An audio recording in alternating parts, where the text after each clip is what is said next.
Alright mga sir, bago tayo mag-test fire and all, I just wanna talk to you guys about this build. This is the most ambitious assault rifle build na ever na gagawin ko or na in-attempt kong ginawa. One is because ang dami ko requirements, actually 4 major requirements para sa madiin na assault rifle.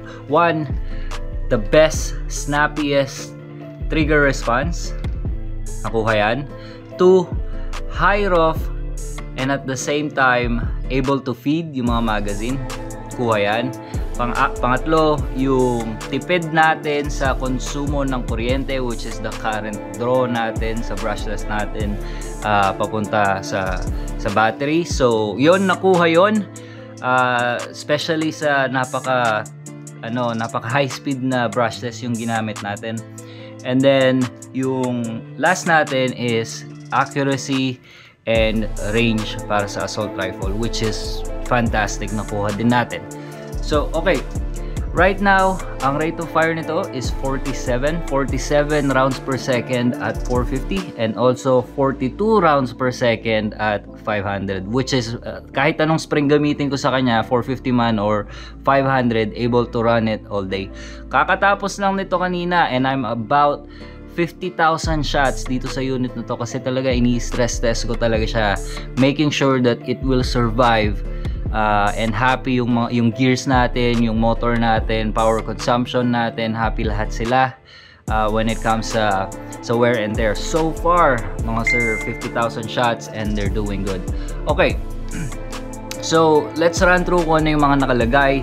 I have a new platform which is the Smart Brushless System by Solink, paired with the Gate Titan 2. Tapos helical gears natin is 12:1, retro arms gearbox, retro arms hop-up chamber, secret inner barrel, maple leaf bucking, at saka ano pa ba, slong compression set all the way.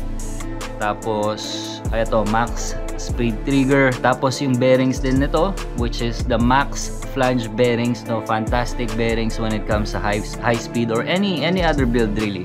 Napakatitibay at saka napakaswabe talaga ng mga yon. And yung SSR4 natin, wala na rin siyang stock parts. Actually, apat na lang eh. Yung receiver na nasa ilalim, buffer tube, buttstock, at saka yung QD spling point sa gitna ng receiver and buffer tube. Yun na lang mga sir ang natitira. Outer barrel, palit na rin yan. Suppressor, lahat yan palit. Nothing is stock except dun sa apat na pyesa na yun. Pati nga pistol grip palit na. So again, the most ambitious assault rifle build na ever na ginawa ko or in-attempt ko, and I'm so happy. Tapos na siya. With that said mga sir, test fire tayo or testing tayo. Actually, cleared na yung chamber, ready to fire na siya. Make sure na zero siya.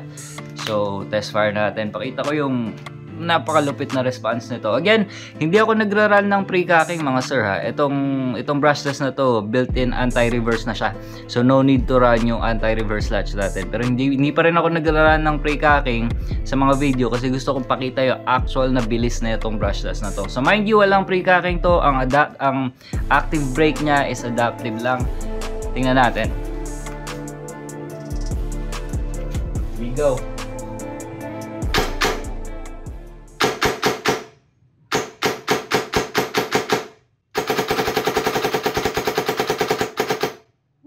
So fast. And of course,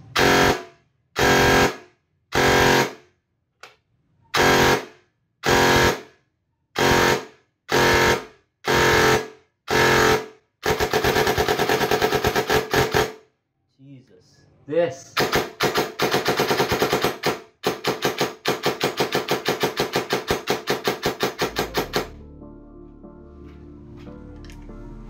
So as you can see mga sir, this is a no joke unit and I'm so happy tapos na siya and I'm so happy it works well. 50,000 shots, bali wala sa kanya. So with that said mga sir, this project is done. And to the next na tayo mga sir. Next project will start today.